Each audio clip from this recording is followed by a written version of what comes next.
Hello नमस्कार, मैं नौशाद अब्बास। आज हम good evening all of you. आज हम आपको पढ़ाएंगे त्रुटि क्या होती है, एरर। एरर क्या होता है आज हम आपको बताएंगे। एरर किसे कहते हैं, एरर किसे कहते हैं।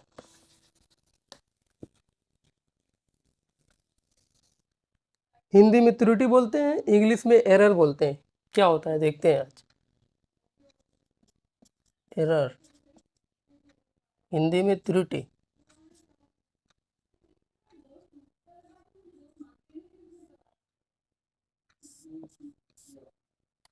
त्रुटि, ठीक है। इंग्लिश में क्या बोलते हैं, एरर। सबसे पहले हम समझते हैं त्रुटि क्या होता है या एरर क्या होता है। जैसे मान लो ये मार्कर है, ठीक है। हम इसको सेंटीमीटर भी में माप सकते हैं, एमएम में भी मेजरमेंट कर सकते हैं, इंच में भी कर सकते हैं, ठीक है। अब देखो, जैसे और हर जो मापक यंत्र होता है ना, हर जो इंस्ट्रूमेंट होता है ना, उसका एक लिस्ट काउंट होता है। उसके नीचे अगर आप उससे मेजरमेंट करेंगे तो त्रुटि आ जाएगा, गलती हो जाएगी। जैसे वर्नियर का जो होता है, वर्नियर, वर्नियर कैलिपर, इसका जो लिस्ट काउंट होता है वो होता है 0.01। माइक्रोमीटर का कितना होता है, माइक्रोमीटर का कितना होता है 0.02, ठीक। स्केल का कितना होता है 0.1। हर एक इंस्ट्रूमेंट का एक लीस्ट काउंट होता है, जिसे कहते हैं कम से कम वो इंस्ट्रूमेंट किसी वस्तु को माप सके, उसी को बोलते हैं लीस्ट काउंट। वर्नियर का 0.01, 0.02, 0. स्केल का 0.1, ठीक है। इतना समझ में आ गया। अब हम आपको बताते हैं इसमें एरर क्या होता है। जैसे मान लो एक स्केल है, एक स्केल हमने यहाँ बना दिया, स्केल, ये स्केल है, ठीक है। ये 0 से स्टार्ट होती है, 1 2 3 4 5 6 7 8 9 10। 1 2 3 4 5 6 7 8 9 10, ठीक। 1 2 3 4 5 6 7 8 9 10, ठीक। ये स्केल है सेंटीमीटर में। हमने बोला ये मार्कर का ये स्केल के द्वारा माप बताओ, ठीक है। ठीक है, मान लिया मार्कर की जो लंबाई यहाँ से लेके यहाँ तक है, यहाँ से लेके यहाँ तक है, तो हम बोल देंगे भाई 1.1 सेंटीमीटर है, क्योंकि इसका जो ये मार्कर का एंड पॉइंट है वो 1 पे आ रहा है, तो इसको बोल देंगे 1.1 सेंटीमीटर है ये मार्कर, ठीक। अब देखो, अगर यही चीज़ हम ये कहें कि ये जो मार्कर है ये यहाँ से यहाँ तक ये मार्कर है, बोले तो 1 2 3 और 4 के बीच में है ना, 3 पे है ना 4 पे है, 3 और 4 के बीच में, 4 के आसपास है और 3 के भी थोड़ा पीछे है, ठीक है। तो हम इसको लिखेंगे 1.3, लेकिन ये 3 पे नहीं है ना 4 पे है, तो हम इसको कैसे मापेंगे। ये देखो, ये बीच में है, ये बीच में है, ये बीच में, ना 3 पे है ना 4 पे है, तो हम ऐसे एज्यूम कर लेते हैं कि भाई ये 4 के आसपास है, तो ये हो जाएगा 37 या 38, 1.38 या 1.39, ऐसे हम लिख देते हैं, ठीक है। तो हमें इतनी वैल्यू तो 1.3 तो हम ये स्केल से माप सकते थे, कि उसके इसका लिस्ट काउंट 0.1 होता है, स्केल का लिस्ट काउंट 0.1 होता है, इससे हम इतनी वैल्यू माप सकते हैं, 1.3 तक माप सकते हैं। लेकिन जैसे 7 जाएंगे वो गलत हो जाएगी, ये त्रुटि हो जाएगी। 7 जो है त्रुटि हो जाएगी, क्योंकि स्केल 0.1 तक ही माप सकता था, ठीक है। ये जैसे ही हम यहाँ पे लिखे 1.37, 37 कहाँ से आया, ये देखो 3 के बाद 4 आता है, तो ये जो ये मार्कर का एंड पॉइंट है ना 3 पे है ना 4 पे है, 4 के पास में है, 3 से थोड़ा दूर है, तो हम एज्यूम कर लेते हैं भाई कि ये ना 3 पे है ना 4 पे है, मतलब 1.37 होगा। लेकिन अगर हम इसी को भौतिक विज्ञान में कहें, भौतिक विज्ञान में, तो ये चीज़ गलत है, 1.37, ये 7 गलत है भौतिक विज्ञान की दृष्टि से। लेकिन अगर हम अपनी दृष्टि से देखें कि भाई वैल्यू तो यहाँ पे आ रही है 1.37 ही आ रही है, तो ये जो 7 होता है ना, ये त्रुटि होता है, एरर होता है, ठीक है। इसी को एरर बोलते हैं, ठीक है। समझ में आया आपको। जैसे एक एग्जांपल और, वर्नियर का जैसे है, वर्नियर कैलिपर का लिस्ट काउंट कितना है 0.01, 0.01। अब हमने मान लो कोई यही मार्कर हमने मापा वर्नियर कैलिपर से, में मापा, में, तो क्या हुआ, वह मान लो इसकी वैल्यू आई 2.9.383, ठीक ना। ये वर्नियर से इसको मापा और इसका देखा गया 9.383, लेकिन हमें क्या पता है दशमलव के 0.1 तक ही ये माप सकता है वर्नियर, और हमने कितना मापा 3 तक, 1 2 3, तो ये जो 3 है ना इसकी त्रुटि होती है, इसका एरर होता है। हमें एज्यूम करना पड़ता है कि 3 जो ये जो 9.38 है ये वर्नियर कैलिपर से इतनी वैल्यू सही है, लेकिन जब ये 3 लिखेंगे आप तो ये त्रुटि हो जाता है। कम त्रुटि है लेकिन त्रुटि है, कितना त्रुटि है, ठीक, इसे कहते हैं एरर। समझ में आया एरर किसे कहते हैं, ठीक है। अब ये 2 प्रकार के होते हैं एरर, कितने प्रकार के होते हैं, 2 प्रकार के। देखो, एक होता है सिस्टमैटिक एरर, और दूसरा होता है रैंडम एरर, ठीक। इसको बोलते हैं हिंदी में क्रमबद्ध एरर त्रुटि, और इसका हिंदी मुझे मालूम नहीं, रैंडम एरर इसको बोलते हैं, ठीक है। 2 प्रकार के होते हैं, एक होता है सिस्टमैटिक एरर, एक होता है रैंडम। सिस्टमैटिक का मतलब कोई भी अगर एरर है तो अगर उसमें एरर आया, मानो हमने किसी इंस्ट्रूमेंट से कोई चीज़ मापी, उसमें थोड़ा मतलब एरर आया है, माइनस प्लस का थोड़ा सा एरर आया है, तो उसको हम घटा या बढ़ा के उस एरर को सही कर सकते हैं। घटा या बढ़ा के, अगर ज़्यादा आया है तो उसको घटा के या बढ़ा के सही कर सकते हैं। मतलब ये जो सिस्टमेटिक एरर होता है इसको हम माप के सही कर सकते हैं इसकी वैल्यू को, लेकिन ये जो रैंडम एरर होता है ये हम नहीं माप सकते कि इसकी गलती क्या हुई, हमें पता ही नहीं चलती है। रैंडम एरर में जो गलती होती है वो हमें पता ही नहीं चलती है कि कौन सी गलती हुई है, ठीक है।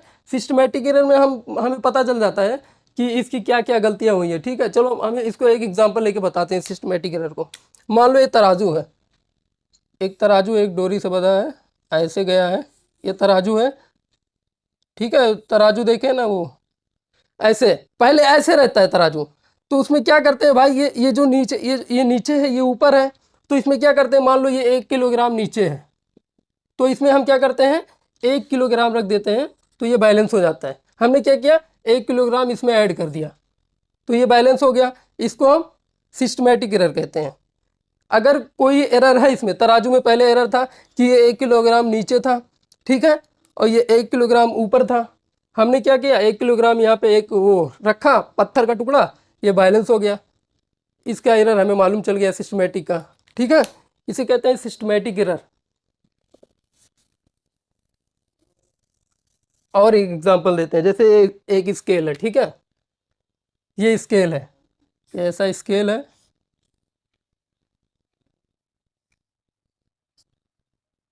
ये यहाँ से ये स्केल टूट गया है, बोले तो 0 वाला पार्ट और 1 mm का जो ये पार्ट है टूट गया है। 0 वाला पार्ट और 1 mm वाला पार्ट टूट गया है। ये 0 वाला पार्ट नहीं दिख रहा है ना 1 mm वाला पार्ट दिख रहा है। तो क्या होगा, अगर हम इसको मापेंगे 1 2 3 4 5 6 7 8, 3 4 5 6 7 8 9 10, ये देखो यहाँ पे हमने 8 दिखाया है क्योंकि 2 जो है इसका टूट गया है, हमें नहीं मालूम है 2 जो mm है, एक 0 और एक 0 के बाद जो लाइन आती है वो टूट गई है, ठीक है। अब क्या इस स्केल से हम कोई वैल्यू माप सकते हैं कि नहीं, ये स्केल पूरा नहीं है, स्केल का फर्स्ट पार्ट जो 0 है और उसके बाद का एक लाइन टूट गया है, ठीक है। तो इससे क्या हम कोई मतलब कोई रॉड या कुछ भी माप सकते हैं, हम माप सकते हैं। कैसे, मान लो ये एक रॉड है, ठीक है, ये रॉड है यहाँ तक, ठीक, हमने मापा यहाँ से, और यहाँ पे 0 एक था और एक लाइन ये टूट गई है, 0 वाली लाइन और एक ये वाली लाइन टूट गई है। तो ये क्या बताएगा, ये रॉड यहाँ से 2.2 बताएगा कि नहीं, 2.2, ये रॉड यहाँ से 1 ये 2 है, ठीक, यहाँ से 1 यहाँ से 2 और ये 2 इधर का, तो 2.2 बताएगा। तो हम क्या करेंगे 2.2 माइनस कर देंगे 0.2, तो ये हो जाएगा 2 ऐसे निकालेंगे। क्यों? ये जो 0.2 पढ़ के क्यों बता रहा है, यहाँ से जो टूट गया है ना वो पढ़ के बता रहा है। तो हमने क्या किया, घटा दिया। जो यहाँ पे बढ़ रहा था ये वाली वैल्यू, ये 0 और 1 थी। जो ये लाइन होती है, यहाँ पे एक लाइन टूट गई थी और ये 0 वाली लाइन टूट गई थी, तो यहाँ पे 2.2 दिखा रहा था। हमने क्या किया, 2.2 दिखा रहा था, माइनस 0.2 घटा दिया, 2 आ गया। ठीक, ऐसे त्रुटि निकाल देते हैं, सिस्टमेटिक त्रुटि। हमने क्या किया, माइनस करके ये इसका त्रुटि का मतलब निकाल लिया। ठीक है, सिस्टमेटिक त्रुटि को हम फाइंड कर सकते हैं। कोई भी गलती होती है तो हम फाइंड कर सकते हैं। ये कितने प्रकार की होती हैं? पहला होता है जीरो त्रुटि, जीरो एरर, जीरो एरर। ठीक, मान लो एक वर्नियर है। वर्नियर कैसा होता है हम बताते हैं आपको। ऐसा रहता है वर्नियर, ऐसा होता है वर्नियर। ये वर्नियर ऐसा होता है। अब इसमें क्या होता है, कभी कभी क्या होता है, जब आप मापते हैं तो जब ज़्यादा यूज़ करते हैं तो ये वाला जो कॉर्नर का पॉइंट है ना, ये घस जाता है, ये घस जाता है, ये और इधर का पॉइंट जब घस जाता है तो ये जब ये पास में लाते हैं ना तो ये 0 पॉइंट पे मैच नहीं होता है। 0 पॉइंट पे मैच नहीं होता है तो इसमें त्रुटि आने, जब इससे मेजरमेंट करेंगे तो इसमें त्रुटि आने लगती है। उसी को बोलते हैं जीरो एरर त्रुटि। ठीक है, यहाँ पे ये जो पार्ट होता है, कहीं भी ये पार्ट घस जाता है तो ये और ये वाला पॉइंट मैच नहीं, जब इसको हम पास में लाते हैं ना तो ये वाला और ये वाला पॉइंट मैच नहीं करता है। 0 पे, 0 पे मैच नहीं करता है तो इससे त्रुटि, जब इससे मापते हैं कोई बस, तो ये हमें एग्जैक्ट वैल्यू नहीं बताता है, तो इसी को बोलते हैं जीरो त्रुटि। एक होता है इंस्ट्रूमेंटल त्रुटि, इंस्ट्रूमेंटल त्रुटि। दूसरा क्या है, इंस्ट्रूमेंटल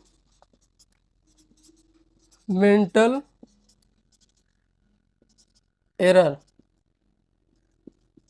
इसमें क्या होता है, जैसे कोई इंस्ट्रूमेंट है वो टूट गया, टूट गया तो एरर ही दिखाएगा।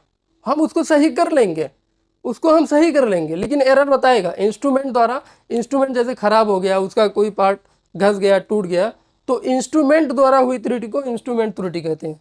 ठीक है, एक होता है प्रेक्षण त्रुटि, प्रेक्षण त्रुटि, प्रेक्षण, प्रेक्षण त्रुटि। इसमें क्या होता है, हम आपको एक एग्जांपल देते हैं प्रेक्षण त्रुटि का। ये मेरे साथ हुआ था जब हम पुणे में जॉब कर रहे थे। एक कंपनी थी मौले इंटरप्राइजेस।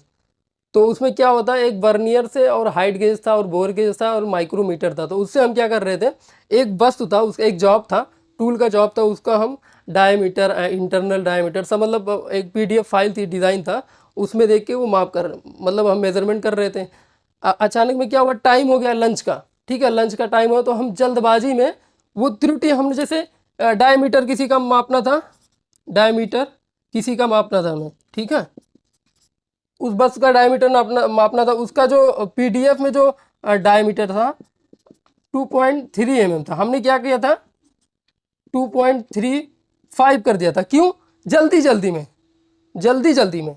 ऐसे बहुत सारी गलतियां उसमें की थी कि किसी का लेंथ ना मापना था तो उसमें हमने 9.8 मीटर कर दिया था, 9.8 mm कर दिया था। उसका जो था 10 था।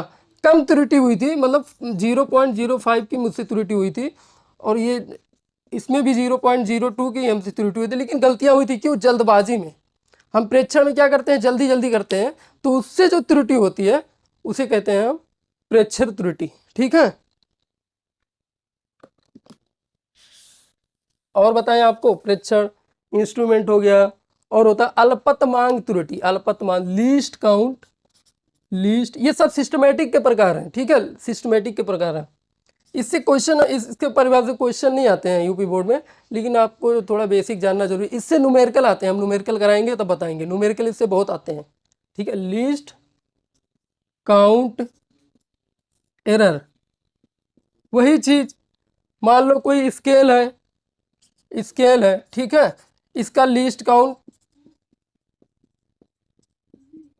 0.1 है। अब इससे नीचे अगर मापेंगे तो वो त्रुटि को दिखाएगा। अगर 0.12 तक नापेंगे तो 0.02 त्रुटि दिखाएगा।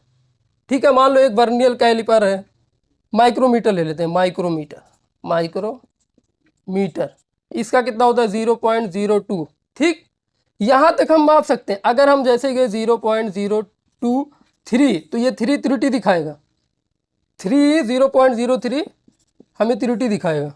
ठीक, लीस्ट काउंट त्रुटि वो होती है जैसे कोई वर्नियल है उसका जो लीस्ट काउंट होता है 0.01। ठीक, अगर 0.01 से नीचे गए जैसे 0.0123 या कुछ भी गए, 0 के तीसरा अंक गए तो वो त्रुटि दिखाएगा। एग्जैक्ट वैल्यू नहीं बताएगा, बताएगा लेकिन एग्जैक्ट वैल्यू नहीं बताएगा, उसी को कहते हैं लीस्ट काउंट त्रुटि। ठीक है, एक होता है पर्सनल त्रुटि, यह व्यक्ति के द्वारा हुई त्रुटि, पर्सनल त्रुटि, पर्सनल एरर। मान लो हमने वर्नियर से एक वैल्यू नापी 1.32, एक दूसरा आदमी आया उसी वस्तु को 1.33 कह रहा है, एक तीसरा आदमी आया उसने क्या बोला 1.34 है। तो ये देखो ये त्रुटियां दिखा रही हैं, हमने बोला 32 है, वो बोला 33 है, 34। तो ये किससे हुई? हम लोगों से हुई। पर्सनल व्यक्ति द्वारा हुई त्रुटि को पर्सनल एरर कहते हैं। ठीक है, कितने एरर थे इसमें? पर्सनल था एक, जीरो एरर था, जीरो एरर, इंस्ट्रूमेंटल एरर, ठीक, और कोई एक था पर्सनल जीरो में एक था least count error, least count error. समझ में आ गया? पर्सनल जो व्यक्ति द्वारा हुई त्रुटि को पर्सनल त्रुटि कहते हैं। जीरो एरर जैसे वर्नियर का या किसी और स्केल का जीरो वाला पार्ट घस जाता है तो उससे जो जब हम माप करते हैं तो उसमें त्रुटियाँ आती हैं, उसे जीरो त्रुटि कहते हैं। इंस्ट्रूमेंट द्वारा हुई त्रुटि या इंस्ट्रूमेंट टूट गया या कुछ भी हो गया उससे जो त्रुटियाँ होती हैं उसे इंस्ट्रूमेंट त्रुटि। लीस्ट काउंट एरर, कम से कम वस्तु उसके बाद अगर हम मापेंगे उस बस जैसे ये मापा गया जैसे स्केल का 0.1 था, अगर इससे हम इससे नीचे मापेंगे 0.12 मापेंगे तो ये 2 त्रुटि दिखाएगा, एग्जैक्ट वैल्यू 2 की नहीं बताएगा। ठीक है, लीस्ट काउंट।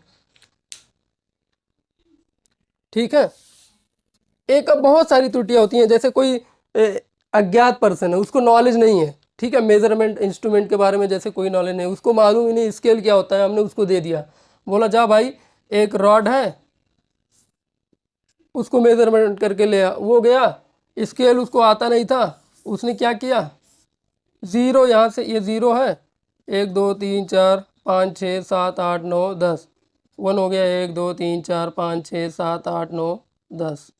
उसने क्या किया, ज़ीरो से नहीं मापा, यहाँ से माप दिया, सीधा यहाँ से माप दिया, यहाँ से माप दिया। तो ये गलती हो गई ना इससे, उसको कुछ मालूम ही नहीं था, उसको मालूम ही नहीं था, इंस्ट्रूमेंट के बारे में थोड़ा भी नॉलेज नहीं था। तो वो व्यक्ति द्वारा वो जो त्रुटि होती है वो ऐसी होती है जिसको अज्ञात व्यक्ति द्वारा, उसको इंस्ट्रूमेंट के बारे में कुछ नॉलेज ना हो। ठीक है, बहुत सारी त्रुटियां होती हैं। एक होता है, अब ये हो गया एरर में क्या था, एक सिस्टमैटिक हो गया, अब दूसरा होता है random, random error, random error ऐसा एरर जिसको हम ज्ञात ही ना कर सकें।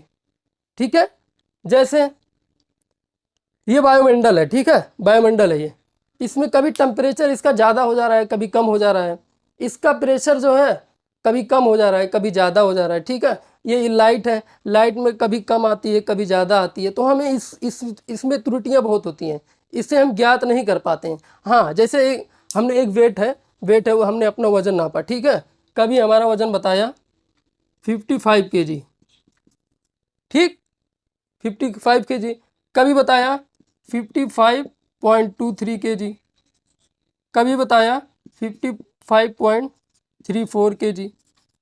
तो ये त्रुटि हुई ना, हमने एक बार उस पर मतलब वेट पे देखा तो ये वाली तो बताया, फिर ये बताया। क्यों? मान लो हम मोबाइल चला रहे हैं और वेट पे चढ़ गए और नाप रहे हैं, तो हमें नहीं पता हम मोबाइल लिए हैं और चढ़ गए उस पर, तो ये त्रुटि अज्ञात हुई, हमें मालूम ही नहीं था। ठीक है, तो ऐसी त्रुटि को रैंडम एरर कहते हैं, रैंडम त्रुटि। ठीक है, अब इसको कैसे निकालेंगे? ऐसे जैसे इसको निकालने का फंडा क्या होता है रैंडम एरर का, जैसे एक इसका माध्य निकाल लेते हैं, जैसे 55 है प्लस 55.23 प्लस 55.34 कितना है, 1 2 3, 3 से डिवाइड कर देते हैं, इसका माध्य जो होता है वही वास्तविक वैल्यू हो जाती है, इसकी वास्तविक वैल्यू। और इसी को हम एग्जैक्ट वैल्यू के आसपास मान लेते हैं, एग्जैक्ट वैल्यू के आसपास मान लेते हैं। ठीक, रैंडम एरर एक बार फिर से बताते हैं। जैसे ये वायुमंडल है, ठीक है, इसका जो प्रेशर है कभी ज़्यादा होता है कभी कम होता है। इसमें जो देखो कभी कभी क्या होती है, बहुत तेज़ी से हवाएं चलने लगती हैं और कभी कभी बहुत स्लो हवाएं चलने लगती हैं। ठीक है, कभी कभी इसका जो जैसे ये लाइट है, इसका वोल्टेज कभी कभी बढ़ जाता है कभी कभी कम हो जाता है। तो ये सब जो त्रुटियाँ होती हैं कम होती हैं लेकिन रैंडमली होती हैं। ठीक है, इसी को हम रैंडम त्रुटि कहते हैं। इसको कैसे हम इसकी एग्जैक्ट वैल्यू कैसे निकाल सकते हैं? मान लो 3-4, जैसे कभी आपने एक्सपेरिमेंट किया होगा कहीं फिजिक्स में, एक लोलक का, सरल लोलक मालूम है ना, सरल लोलक का बता ही देते हैं आपको। ये है सरल लोलक, इस पे हमने एक पिंड लटका दिया। अब इसको हमने क्या किया, इधर से खींच के ऐसे ऐसे घुमाया, ऐसे ऐसे, तो ऐसे ऐसे गति कर रहा है। तो एक बार यहाँ पे जाने पे हम उसका टाइम देख लेंगे, T1 देख लेंगे, फिर T2 देख लेंगे, फिर T3 देख लेंगे, फिर T4 देख लेंगे, अलग अलग वैल्यू बताए। मान लो यहाँ 2.34 बताया, यहाँ पे 2.35 बताया, यहाँ पे 2.36 बताया, यहाँ पे 2.38 बताया। अब इसका माध्य निकाल लेंगे, तो 2.34 plus 2.35 plus 2.36 plus 2.38 divided by कितना है, 1 2 3 4, 4 से डिवाइड कर देंगे तो इसकी ये वास्तविक वैल्यू आ जाएगी, वास्तविक वैल्यू। आप जब कोई एक्सपेरिमेंट करते हैं तो वो बोलता है कि 1 3 4 उसके जाके मेजरमेंट करके लाओ, एक मेजरमेंट नहीं 3 4 करके लाओ। क्यों बोलता है? इसीलिए बोलता है कि इसका माध्य निकाल के इसकी वास्तविक वैल्यू हम निकाल लेंगे। ठीक, सिस्टमैटिक रैंडम त्रुटि, सिस्टमैटिक एरर क्या होता है, रैंडम एरर क्या होता है। ठीक है, एक होता है ऑब्जर्वेशन एरर। अब हमने मापा, उसको मापा, ऑब्जर्व किया, ऑब्जर्वेशन एरर, या उसी को बोलते हैं एब्सोल्यूट एरर, एब्सोल्यूट एरर। ठीक, इसी को बोलते हैं ऑब्जर्वेशन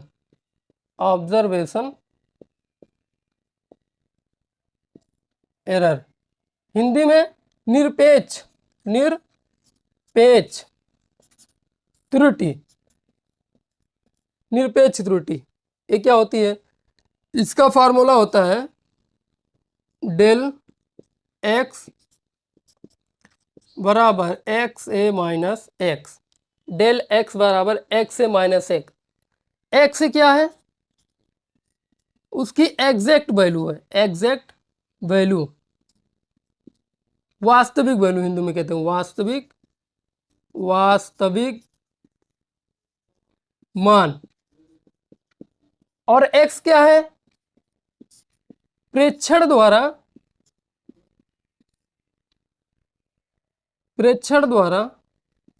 मापा गया मान।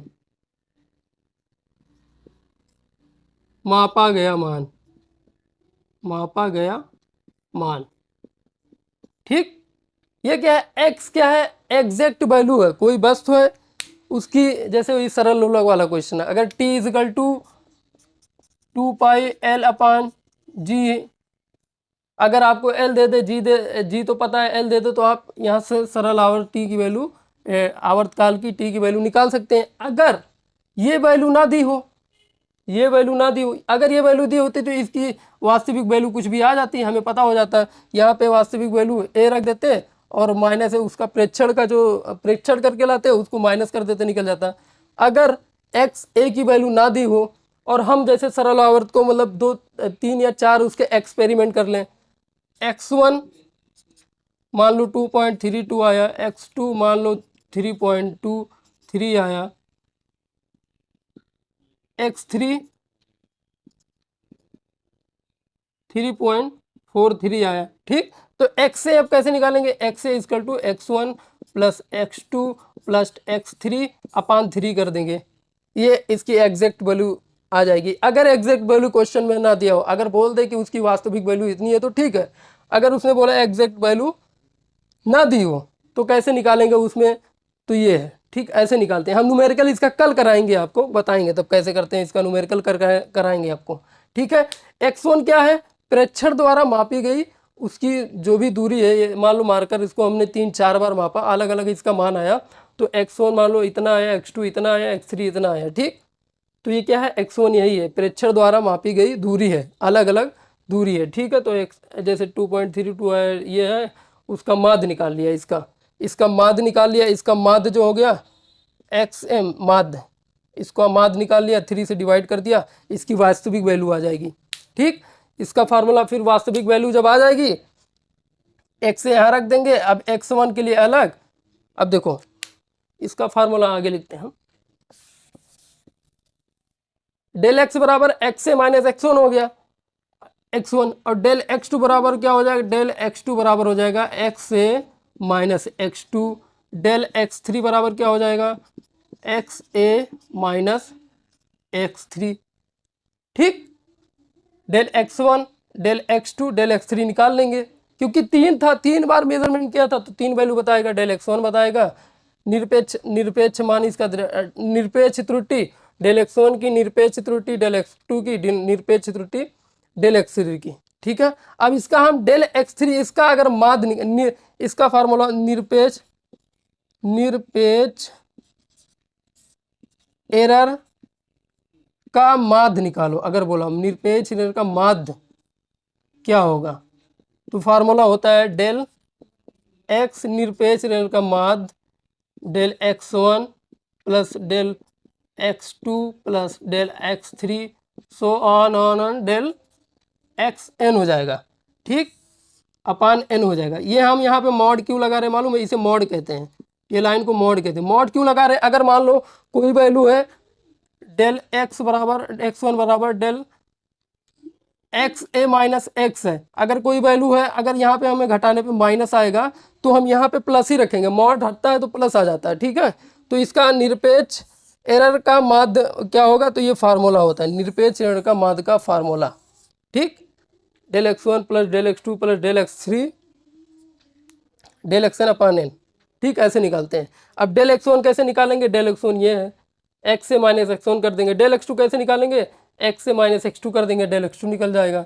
ये x2 x3 डेल x से माइनस x3 कर देंगे, उसके बाद n कितने भी हो, x4 हो x5 हो, सब निकल जाएंगे इसी से। ठीक है, तो इसको क्या बोलते हैं, निरपेक्ष एरर का माध्य अगर निकालना हो, अगर निरपेक्ष एरर निकालना हो तो ये फार्मूला है। ठीक, ऐसे निकालते हैं। अगर x की a की वैल्यू क्वेश्चन में वास्तविक वैल्यू दे दी है तो ये फार्मूले से लगा के हम निकाल लेंगे।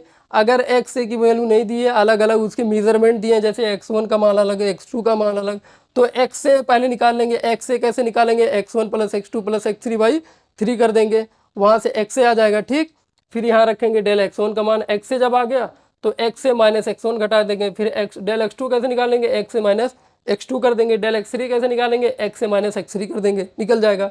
ये आ गया। फिर निरपेक्ष एरर का माध्य का फार्मूला होता है del xm equal to del x mod del x1 plus mod del x2 plus mod del x3 so on del xn upon n। ठीक, ऐसे निकालेंगे। ये हो गया क्या, एब्सोल्यूट एरर। एक होता है सापेक्ष एरर,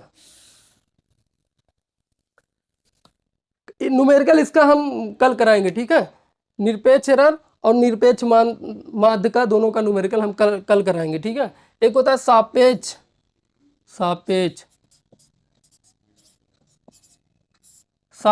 एरर, या इसी को बोलते हैं